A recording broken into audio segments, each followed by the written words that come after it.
All right, should be recording now. Everybody can hear me?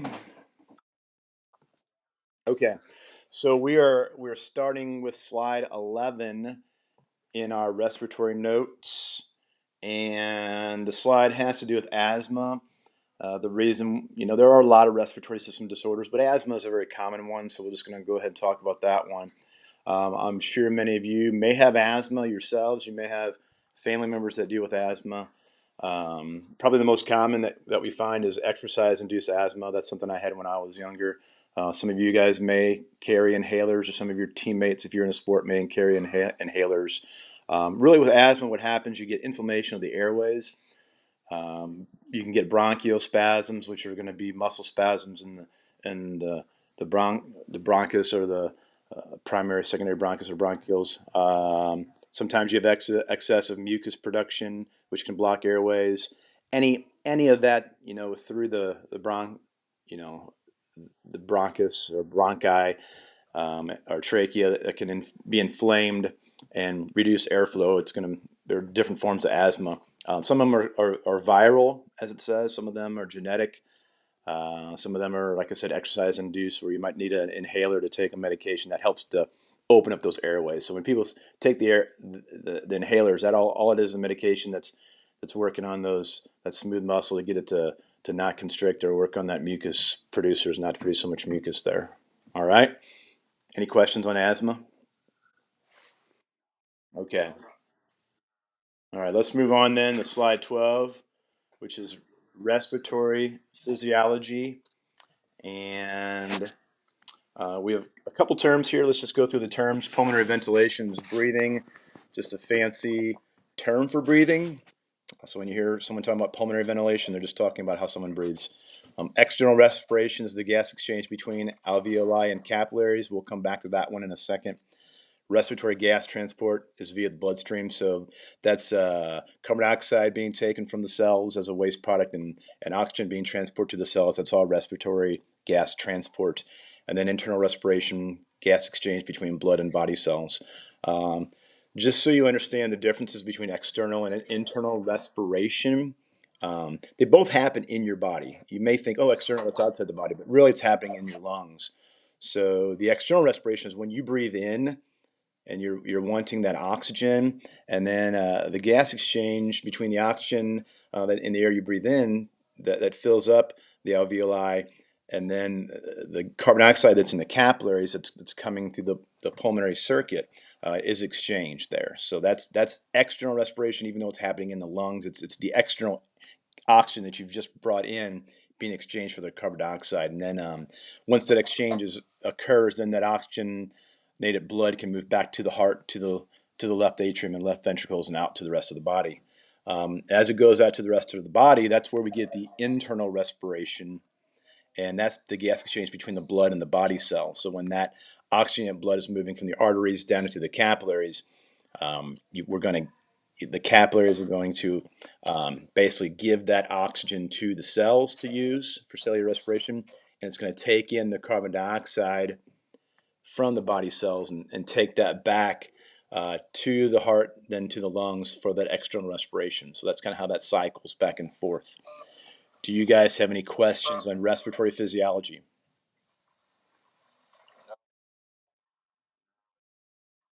All right. If some of you do, you're going to need to turn your microphones on to ask questions. So I know a lot of you guys have them off. That's fine. But if you have questions, make sure you turn your mics on. Okay, let's move to 13 then. Respiratory movements, and these are just these are things you're going to be familiar with. Inspiration, if you want to jot down, that's just breathing in. That's all it is. Inspiration is breathing in. You inspire, and then expiration.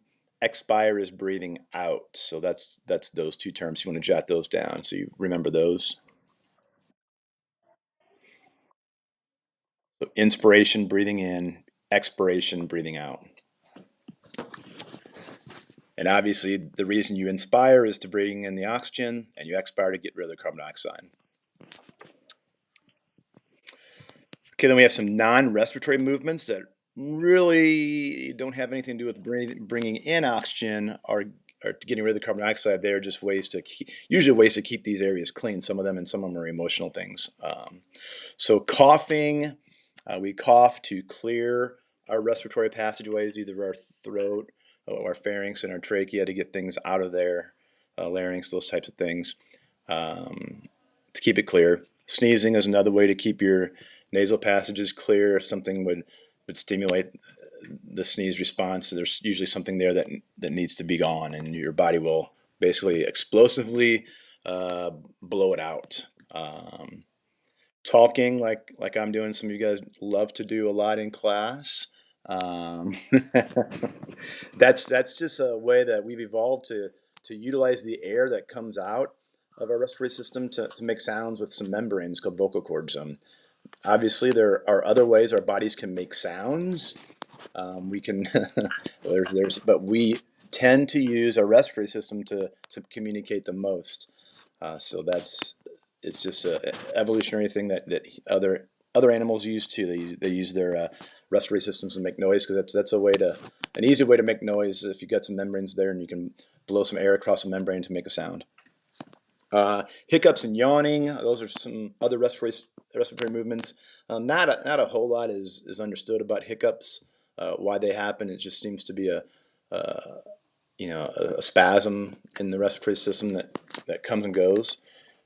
Yawning. If I say yawning right now, I'm sure most of you you're going to yawn right now. I can visualize you guys yawning in the background, because I'm saying it seems to be contagious. But that's just some scientists believe it's a way to bring in more oxygen. Some believe it has something to do with being tired, but more work to be done to understand yawning. And then we have laughing and crying, both emotional respiratory movements. Um, we laugh, we cry for different reasons, but for some reason we've evolved to use the respiratory movements for that. All right, moving on then. Respiratory volume. This is slide 14, and once again some terms we'll go over, and there's a nice little graph there that shows you what these terms mean. So tidal volume is your normal amount of air moving in and out. So when you're normally breathing, you can it's around 500 milliliters is what you're bringing in, breathing out. So that's where you're sitting as far as tidal volume. That's normal. If you really want to forcibly intake air, if you guys, this is your inspiratory reserve volume. So if you really take a deep breath, if everybody just takes a real deep breath right now, you've you've just brought in about 3,100 milliliters of air. That's your normal is 500, but you're adding 3,100. So that's your inspiratory reserve volume. That's how much you can take in. If you need more oxygen, if you need to breathe heavier, you need to take in a deep breath. Okay. We can go the opposite way. The expiratory reserve volume, that's a forcible exhale. So that's how much extra you can force out. So if everybody from their tidal volume right now, force out as much air as you can.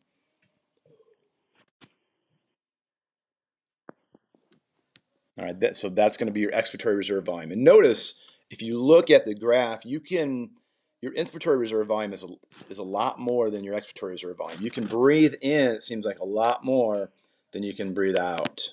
So, and all of those terms together is your vital capacity. So your inspiratory reserve volume, your tidal volume, and your expiratory reserve volume. That's vital capacity. That's how much you can control, really. That's how much you can bring in and breathe out all together. So, and that's about 4,800 milliliters. So almost 5 liters of air. Okay, but there is some air left over. Even if you totally exhale as much as you can, there's going to be a residual volume in your lungs that's left after a forcible exhale, and that's so your lungs don't collapse. You don't want your lungs to collapse. So you have to keep some air in there. You can't get rid of it all. There's no way you can do that. So that's residual volume, and you add that residual volume to your vital capacity to get your total lung capacity, which for an average human is about 6,000 milliliters, about 6 liters. So that's what all those terms mean. And does anyone have any questions on any of those terms? No? Okay. Let's go to slide 15 then.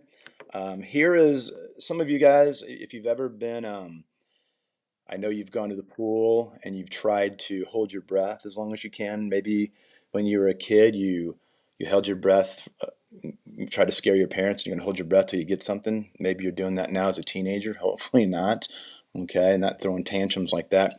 But what makes you breathe in again? What makes you want to take a breath? It's generally not low oxygen levels. It's usually increased carbon dioxide levels and hydrogen ion concentrations.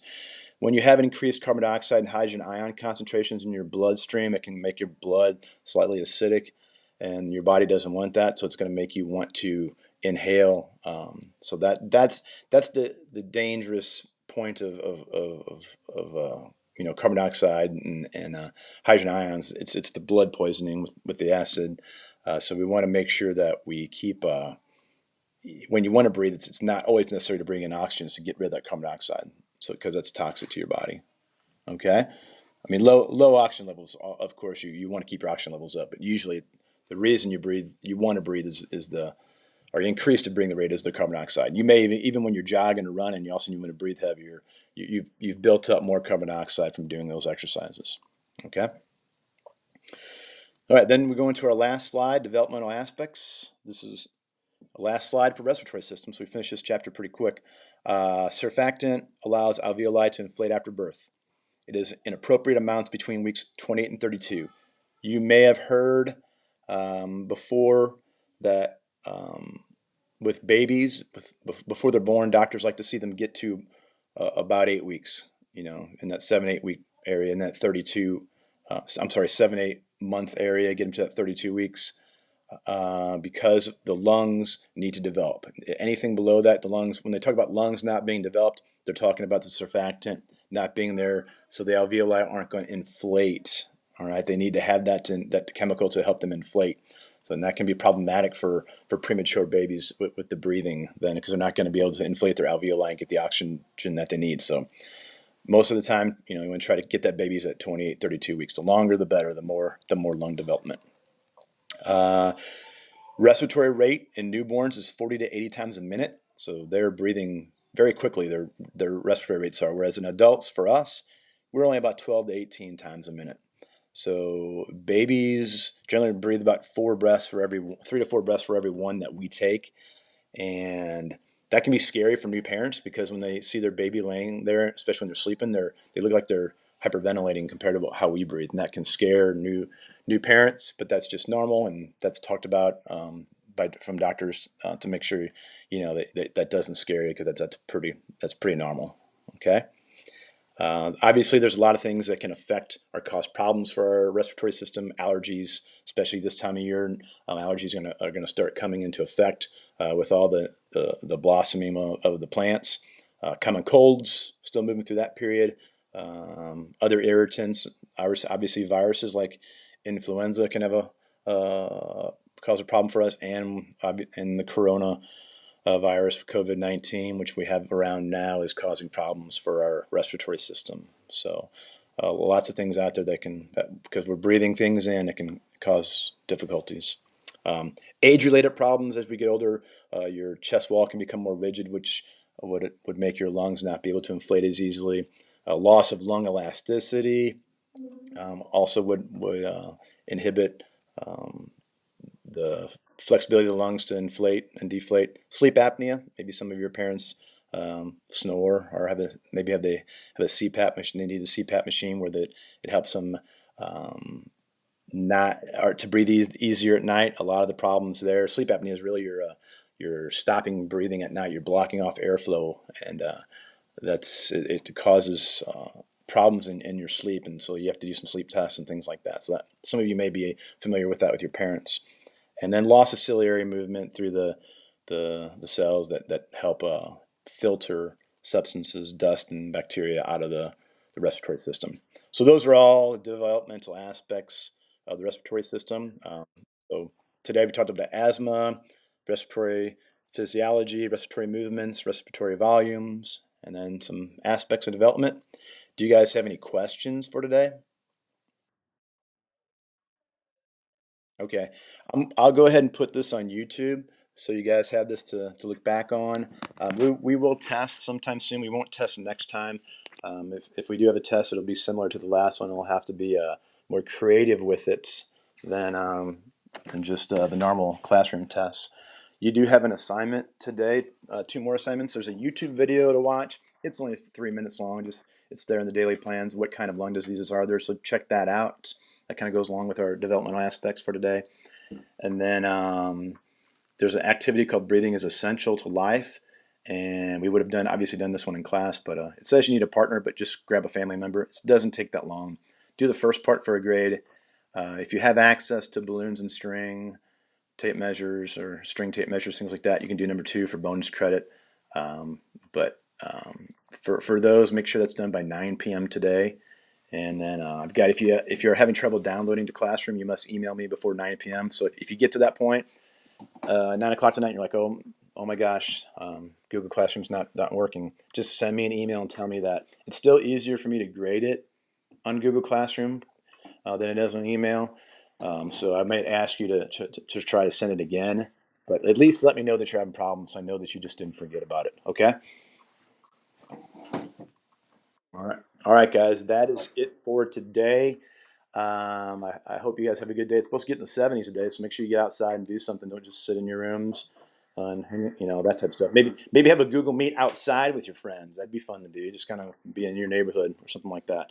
So, but hey, I miss you guys, and we'll hopefully this works out that we can do it like lectures like this, or we can do them on YouTube. I'll just keep hopefully finding new things and new ways to do this. So, did this seem to work out for you guys? This makes this okay? Okay, good. All right. Well, I'm going to then shut the meeting down, and I will see you guys later. Take care.